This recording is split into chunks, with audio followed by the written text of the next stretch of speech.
7:58. Buenos días, dominicanos, dominicanas, ciudadanos y ciudadanas del mundo. Julio Martínez Pozo, los comentarios de los temas más importantes en el programa de mayor influencia de la Radio Nacional.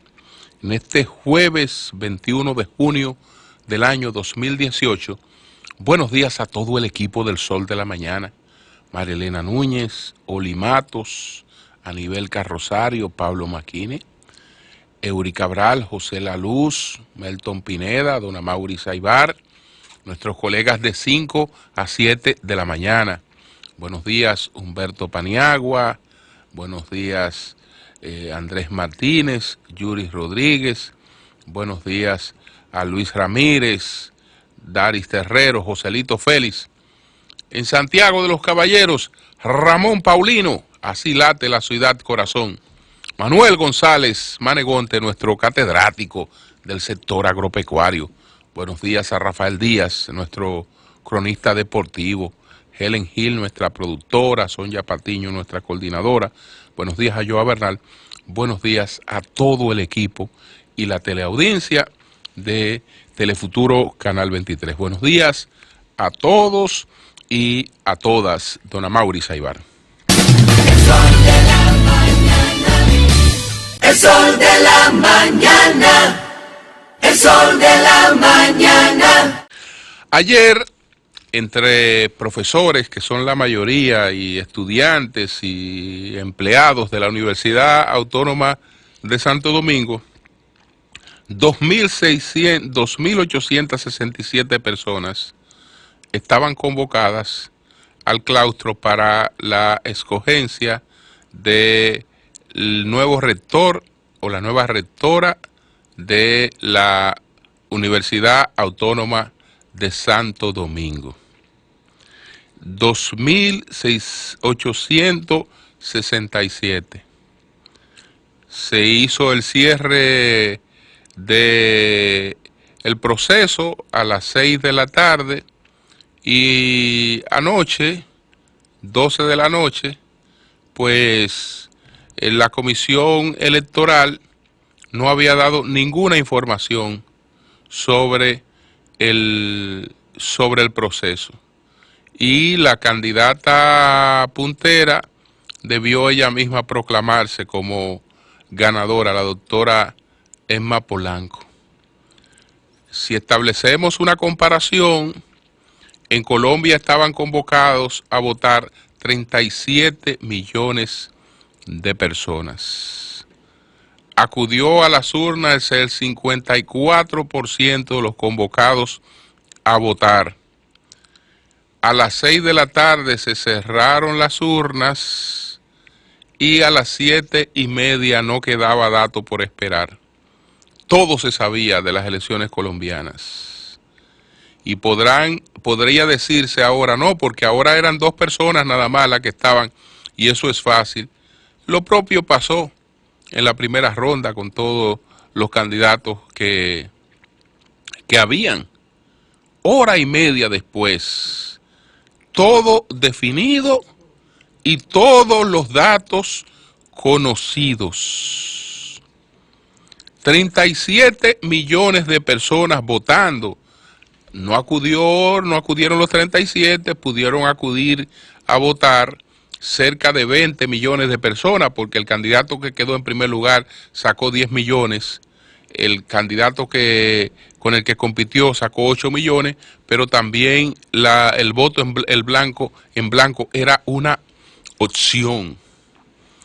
Señores, y repito, póngale usted 2 horas si no quiere la hora y media. En 2 horas todo definido, absolutamente todo definido, pero no era solo que los colombianos sabían qué había ocurrido en las elecciones, era que nosotros ya aquí en República Dominicana o en cualquier parte del mundo donde usted se encontrara, usted sabía exactamente lo que había ocurrido punto por punto en las elecciones colombianas. Entonces, en la Universidad Primada de América, en la Primada de América, no van a votar 3.000 personas El proceso fue ayer, concluyó a las 6 de la tarde. No hay un dato oficial en ningún medio sobre lo que ocurrió en el día de ayer. Entonces, eso realmente, señores, es una cosa que nosotros no podemos seguirla aceptando como algo normal. Señores, la Universidad Primada de América, esa universidad debería estar creando software y orientando cualquier proceso eleccionario en la República Dominicana. Donde quiera que se fueran a hacer unas votaciones en la República Dominicana, debería estarse usando los conocimientos y las herramientas creadas por la Primada de América para sus procesos. No, lo que hace la Primada de América es que reproduce todo el atraso que tenemos en toda parte. Todo el atraso.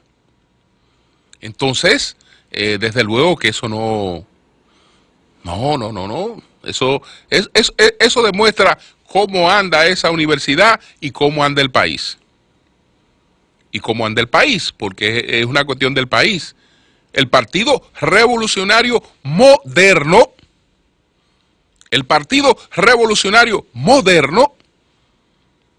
hizo una convención con los dos liderazgos puestos de acuerdo, una convención prácticamente consensuada, sin un gran nivel de participación. 45 días después no se sabía cuánto voto había sacado absolutamente nadie. Y por suerte que ese es el Partido Revolucionario Moderno. Ese es el Partido Moderno. ¿Y qué será la convención del partido atrasado entonces? Porque es el moderno. Una convención y mes y medio después no se sabe cuánto voto, no se sabía cuánto voto había sacado absolutamente nadie. Una vergüenza. Entonces, bueno, hay cosas buenas en esta elección. La primera vez que una mujer en 500 años va a ocupar la rectoría de la Universidad Autónoma de Santo Domingo. Y no se trata de una mujer que la va a ocupar porque es mujer, sino porque ha hecho la carrera docente, tiene los méritos académicos para ocupar ese cargo. Y además, pues se ha labrado esa oportunidad. Nadie se la ha regalado, ha batallado por ella hasta lograrlo, probablemente con el mayor nivel de votación que haya alcanzado un rector, donde es muy difícil que un rector se defina en una primera vuelta. Entonces, ¿por qué deslucir eso? ¿Por qué deslucir eso, señores? Hay necesidad de que en la Primada de América menos de 3,000 gente vayan a un proceso a votar y no se sepa cuánto alcanzó cada quien. Pregunte en cualquier banco, si hoy a las 7 de la mañana en esos bancos no se sabe lo que pasó en todos los cajeros automáticos que esos bancos tienen en el país.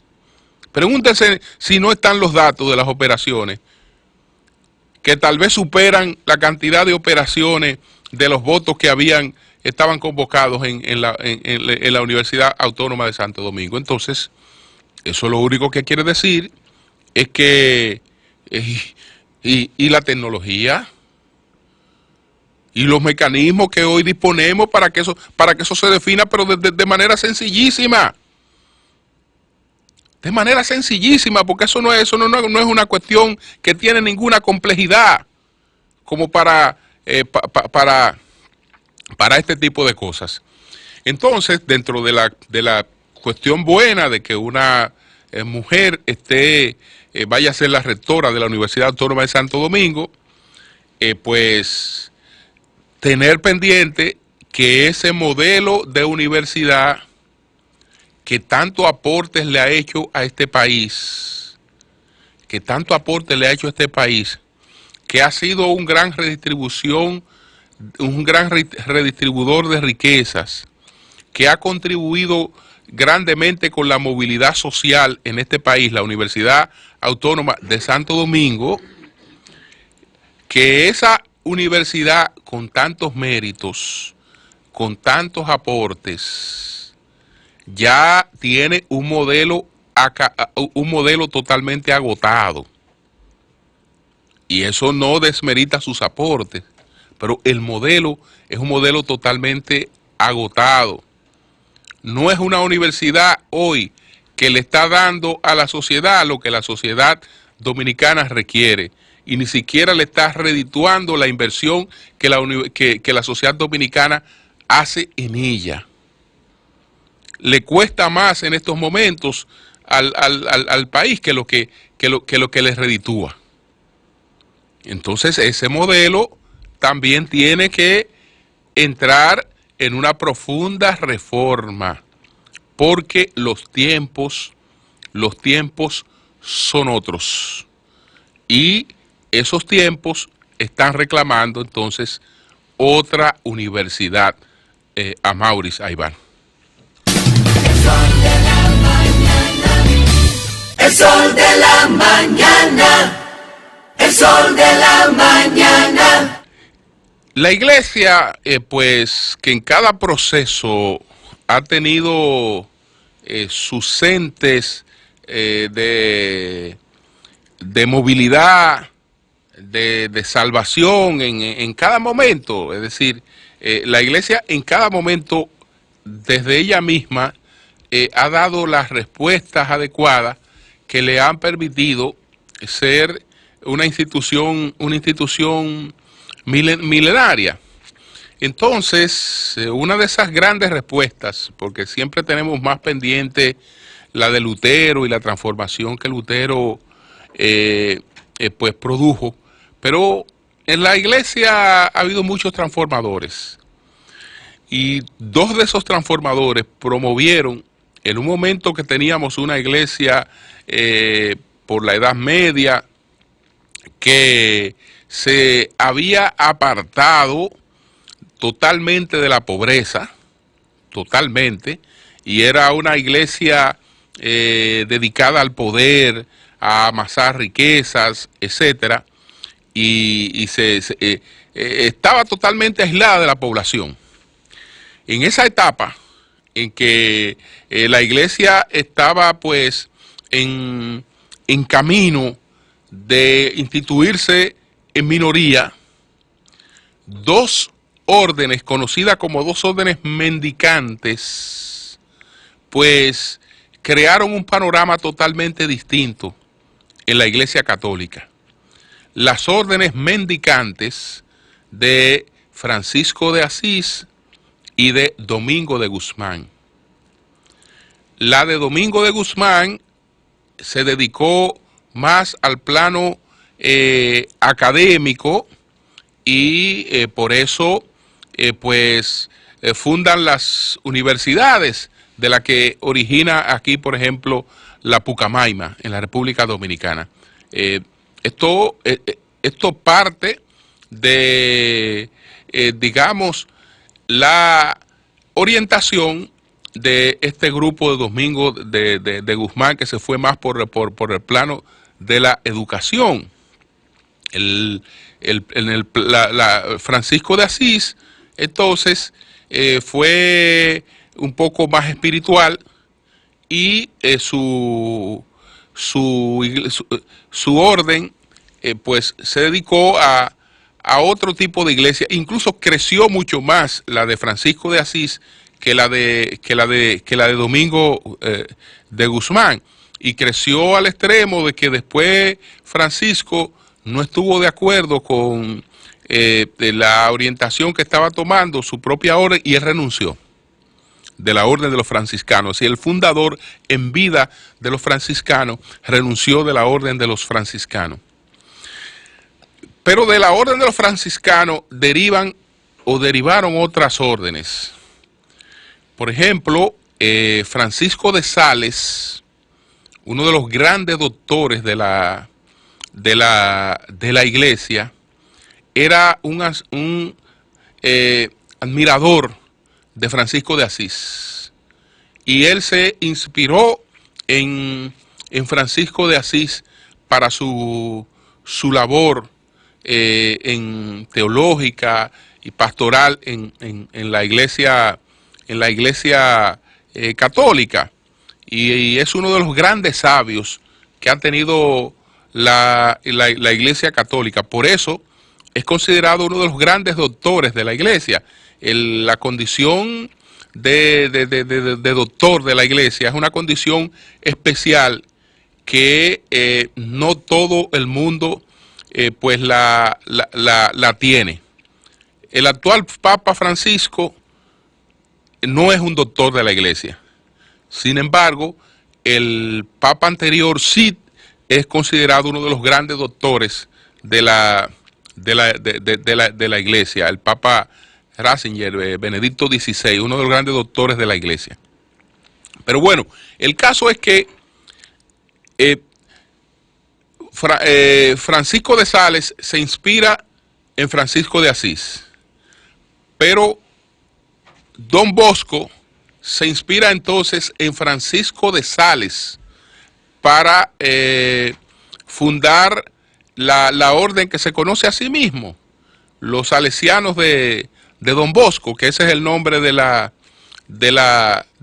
orden, salesiano de Don Bosco, porque no la funda Francisco de Sales, la funda San Juan Bosco, inspirado en Francisco de Sales, que como les expliqué, también se había inspirado anteriormente en Francisco de Asís. Y desde el principio esta orden se ha regido en base a 3 votos que son fundamentales. Número 1, el voto de obediencia. Número 2, el voto de pobreza. Número 3, el voto de castidad. Nadie va a discutir, a menos que no esté fanatizado, que el padre Rogelio realmente no cumplía con el voto de obediencia. Por lo tanto, él no cabía en la orden de los salesianos bajo el voto de obediencia. Tampoco el voto de pobreza, y no porque él fuera rico, ni porque él hiciera provecho indebido de recursos manejados por él, porque nadie puede decir eso del padre Rogelio. Sin embargo, el padre Rogelio había creado una fundación, y la fundación maneja recursos, y aunque esos recursos sean para resolverle problemas a la gente y el padre no se quede con un peso de esos recursos, eso está prohibido en la orden salesiana, dentro del concepto que ellos tienen de su voto de pobreza. Y está la cuestión de la castidad. Sin embargo, ellos fueron sumamente cuidadosos, porque entendiendo que como la sola violación del voto de obediencia era un motivo suficiente para la exclusión de un sacerdote de esa orden, ellos entonces no incurrieron en la cuestión del voto de pobreza, de lo que sí habían hablado anteriormente. De la cuestión de castidad, ahí yo no sé ni me voy a poner a especular.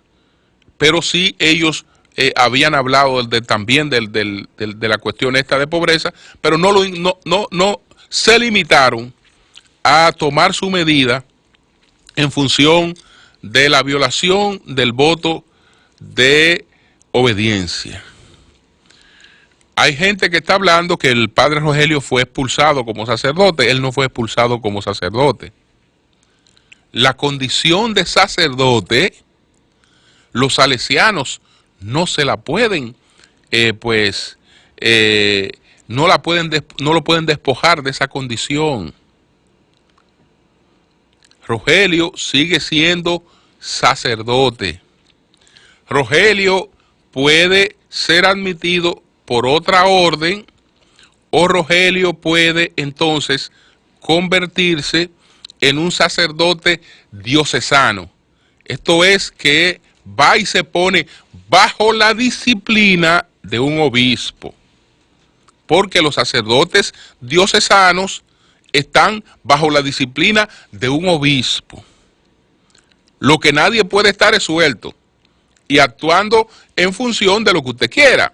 Entonces, si él no quiere colocarse bajo la disciplina de un obispo, o entiende que, por ejemplo, la orden salesiana es la orden masculina, la segunda orden masculina más grande que tiene la Iglesia Católica después de la orden de los jesuitas. Si los salesianos lo excluyeron, pues probablemente los jesuitas no lo van a coger. Su camino puede ser el de ir ante un obispo o quedarse como un sacerdote independiente, ejerciendo su ministerio, porque la condición sacerdotal, repito, no se la pueden quitar los salesianos, que son el tipo de medida que a veces hay que entender. Porque si se tratara solo de sancionarlo como sacerdote, ellos no podían hacerlo. Ellos sí pueden establecer las reglas de qué sacerdotes pertenecen o no a mi orden. Y los sacerdotes que pertenecen a mi orden son los que cumplen con los votos de mi orden. Ahora, ellos no deciden si él es sacerdote o no es sacerdote. Él es sacerdote. Y yo creo que la Iglesia Católica requiere de gente como Rogelio, porque creo que juegan un papel importante, independientemente de la diferencia que usted pueda tener con Rogelio en cualquier tema que él haya manejado. Esa es la situación de el padre Rogelio. El sol de la mañana. El sol de la mañana. Voy a leer el comunicado de la Junta Central Electoral para que lo veamos completo. Y el comunicado es un comunicado corto, no es un comunicado largo.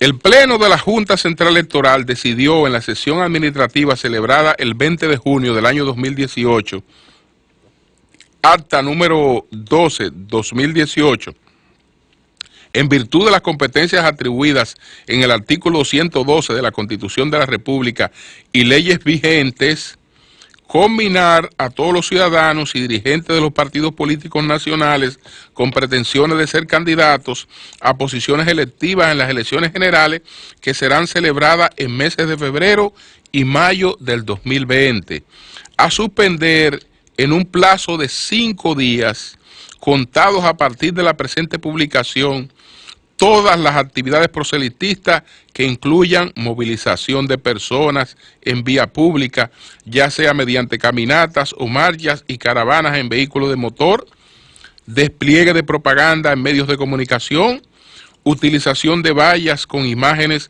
alusivas a candidatos en calles, carreteras y espacios públicos, así como el uso de altoparlantes emitiendo consignas alusivas a las indicadas aspiraciones personales. Yo creo que con este primer párrafo no hay que seguir leyendo porque se basta por sí mismo y explica esta medida de la Junta Central Electoral. Bueno, en principio, todo parecería indicar que la resolución tenía nombre y apellido.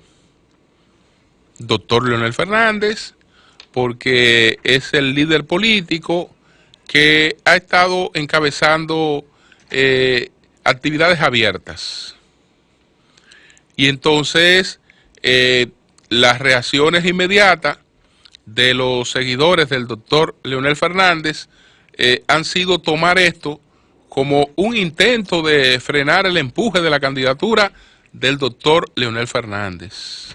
Bueno, es verdad que cuando se habla de movilizaciones de altoparlantes que ya no se usan, lo que se usa es algo peor, que son las llamadas tumbacocos.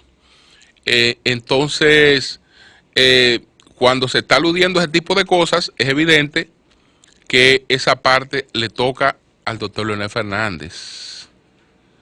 Pero el doctor Leonel Fernández no es el más perjudicado con esa medida. ¿Por qué? Porque el doctor Leonel Fernández va a competir con un grupo de aspirantes con un nivel de conocimiento en la población mucho menor que el suyo. Y esos aspirantes, para colocarse en una posición competitiva, necesitan elevar el nivel de conocimiento que tiene la población sobre ellos, y para eso son clave las vallas, para eso es clave la publicidad, para eso es clave la publicidad. Entonces, a esos candidatos podría decirse que esta resolución le corta las alas antes de empezar a volar. Es decir, no es verdad que la resolución pues solo limita y perjudica a Leonel Fernández.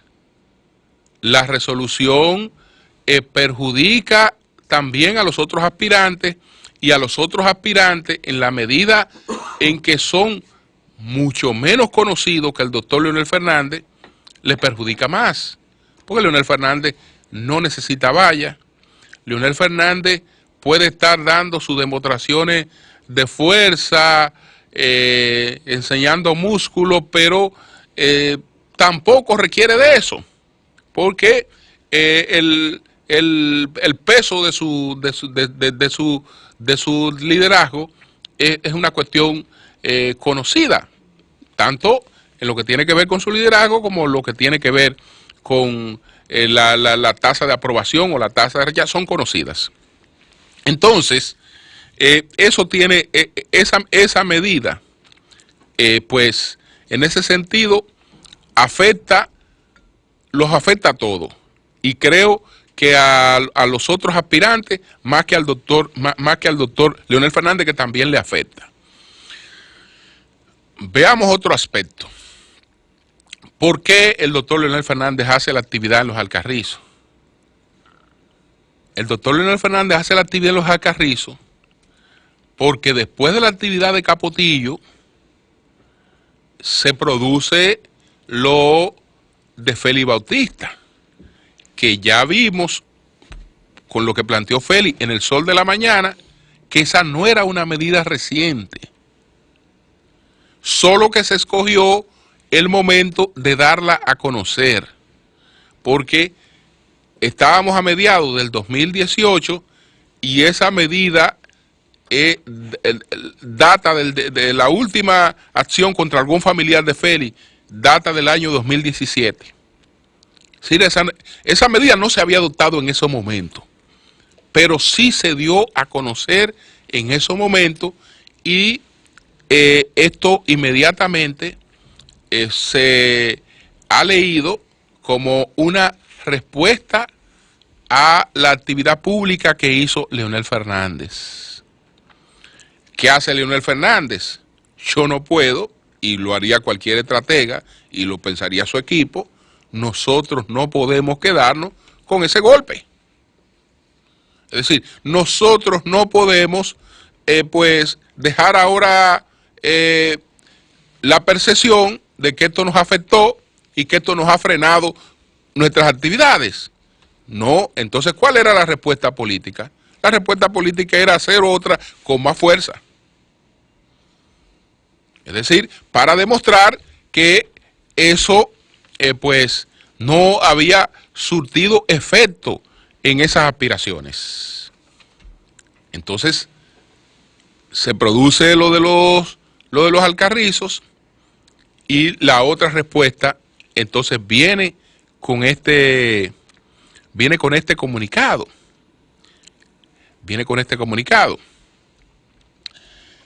La reacción me preocupa porque desde el principio habíamos hecho alguna advertencia con relación a la Junta y a la imagen de la Junta. Ustedes toman las declaraciones que ha dado Bauta Rojas Gómez, miembro del Comité Político del Partido de Liberación Dominicana y una de las principales figuras en el entorno del expresidente Leonel Fernández, y Bauta le está llamando pusilánime al presidente de la Junta Central Electoral. Entonces, eso nos dice a nosotros, y fíjense que es el principal conflicto.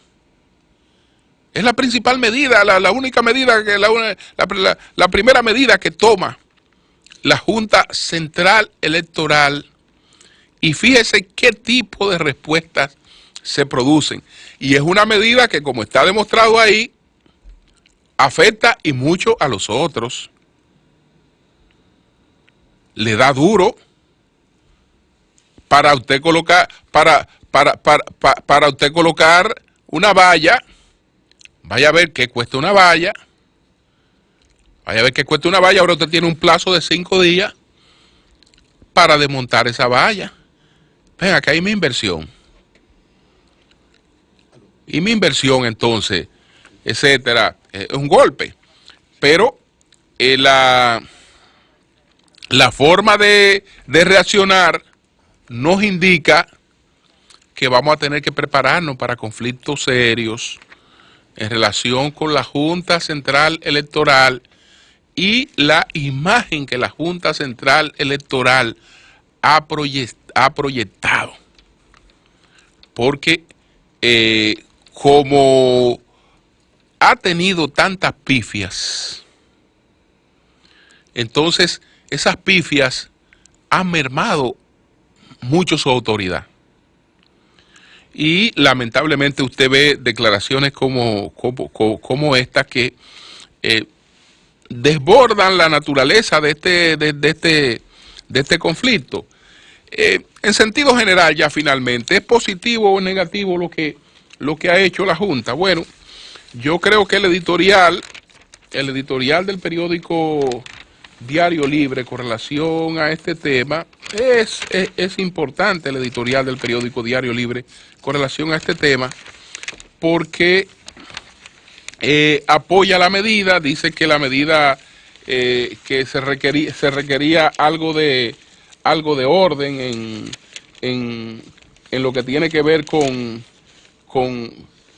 el proceso, con este proceso, que ese desorden no podía seguir así. Bueno, vamos a ver, ya sí lo encontré aquí. Es correcta y la comunidad nacional agradecerá la decisión de la Junta Central Electoral de prohibir las actividades políticas multitudinarias y ruidosas fuera de la campaña electoral. La decisión del Pleno incluye la movilización de personas en la vía pública, ya sea mediante caminatas o marchas y caravanas en vehículos de motor, despliegue de propaganda de los medios de comunicación. Además, el uso de altoparlantes, y a la cosa que dijimos, es que sencillamente el país no puede estar sometido sin descanso alguno al laborantismo incesante de políticos que no respetan ni siquiera los estatutos de sus propias agrupaciones. La Junta Central Electoral ha otorgado un plazo de 5 días para el cese de las actividades, pero todos aquellos que tengan programadas actividades dentro de ese plazo deberían suspenderlas como señal de respeto a los votantes y a la Junta Central Electoral. Ese es el editorial del día de hoy del periódico El Diario Libre. Cambio y fuera.